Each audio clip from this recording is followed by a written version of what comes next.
Des affrontements.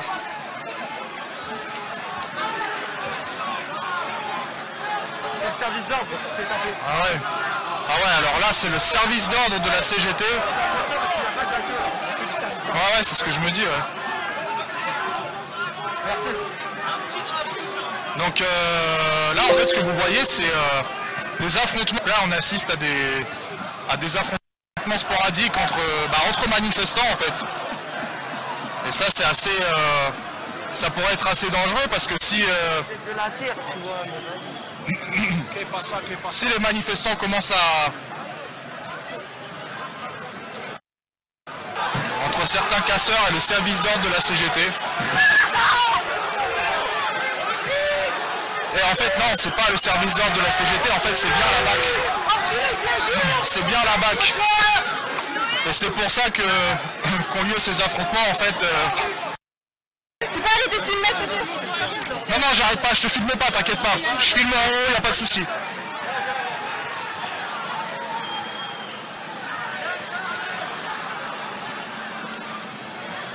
Avec en fait, tout à l'heure, certains commentateurs me demandaient qui étaient les personnes avec des brassards rouges. Je vous ai répondu que c'était le service d'ordre de la CGT. Effectivement, ils avaient des brassards rouges avec écrit CGT dessus. Mais en fait, comme on pouvait s'y attendre, ce service d'ordre de la CGT a été largement infiltré par la brigade anticriminalité, par les policiers de la BAC, qui ont été reconnus par de nombreux manifestants qui maintenant s'attaquent très violemment à eux, en leur lançant tout ce qui leur passe sous la main en fait.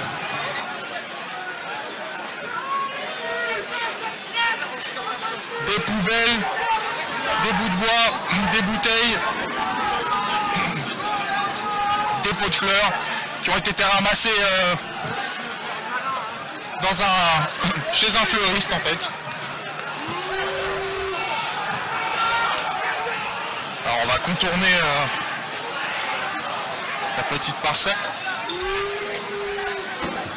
On ne peut pas trop s'approcher parce que là c'est vraiment dangereux là. On est vraiment dans les bouteilles, dans les cailloux, dans les pavés, les plots même qui sont en train de voler.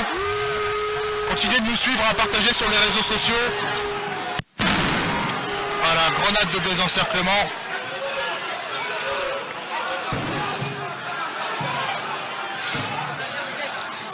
Très très impressionnant.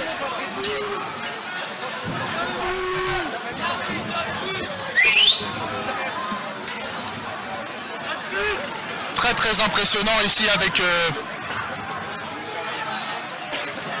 des affrontements de plus en plus violents entre des groupes de manifestants et ce qui semble être la BAC en fait qui s'est infiltré dans le cortège. Et le service d'ordre de la CGT. Ils n'ont pas été infiltrés par la BAC? Peut-être. Parce que moi, ils agissent comme des policiers. Hein. Bah voilà, je pense que c'est les deux. Mais leurs gazeuses, c'était pas des gazeuses pro. D'accord, ok. Bah, donc il y a un manifestant qui me dit que les gazeuses qui ont été utilisées par ces hommes au brassard rouge n'étaient pas des gazeuses qu'ont l'habitude d'utiliser les policiers. Donc effectivement, peut-être que finalement, ça pourrait être le service d'ordre de la CGT. Donc on ne sait pas si finalement c'est un affrontement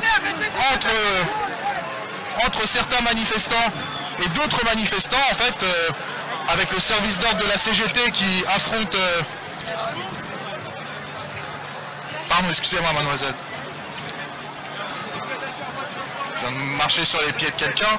Voilà, donc on arrive esplanade des Invalides. Malheureusement, il pleut de plus en plus fort ici à Paris, donc j'espère que le téléphone avec lequel je suis en train de filmer va tenir le coup. C'est assez perturbant de filmer sous cette pluie. En tout cas, j'espère que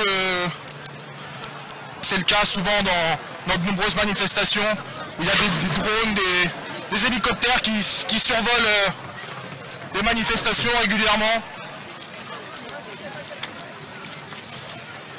Avec, pour ceux qui viennent de nous retrouver, hein, l'arrivée initiale, normalement c'est l'Assemblée nationale, mais bah ouais, c'est ici alors. Voilà, donc des personnes me demandaient où était le lieu d'arrivée. Donc je rappelle que le lieu d'arrivée initialement voulu par les manifestants était l'Assemblée nationale. mais que le lieu d'arrivée qui a été autorisé par la mairie, c'est le Palais des Invalides. Donc c'est là qu'auront lieu désormais tous ces affrontements que vous pouvez voir en direct. Je vous rappelle qu'on est présent aussi sur Periscope, vous pouvez nous suivre.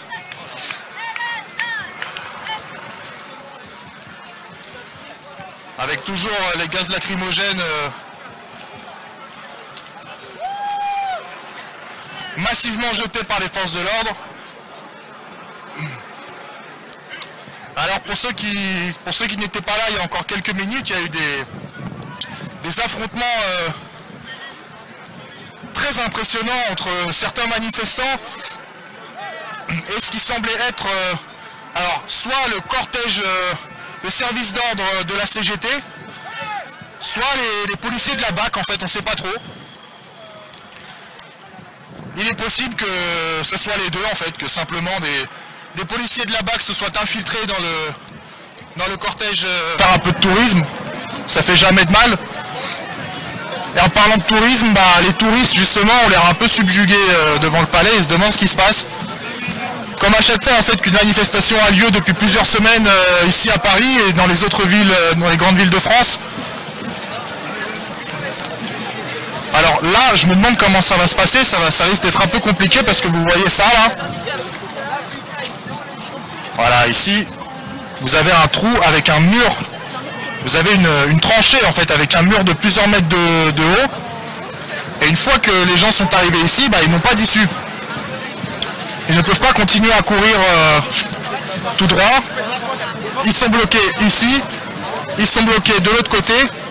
Donc ils seront soit obligés de s'arrêter devant les forces de l'ordre, soit de sauter dans la tranchée. Donc on va voir comment ça va se passer. On ne sait pas. Voilà, sauter dans les douves.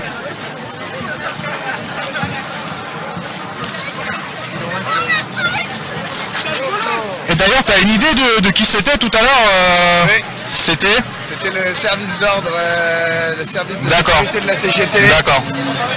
Du coup, comporte aussi des syndicalistes de la police. D'accord. Un peu mélangé, quoi. D'accord, c'est bien ce que je pensais. Le syndicalisme, en fait, c'est la police qui a caché. Ok, d'accord. Alors en fait, le manifestant que je viens d'interroger m'a expliqué que les affrontements qui ont eu lieu tout à l'heure entre des groupes de manifestants et des... Donc je pense que c'est le moment de faire une pause. Je vous remercie de nous avoir suivis depuis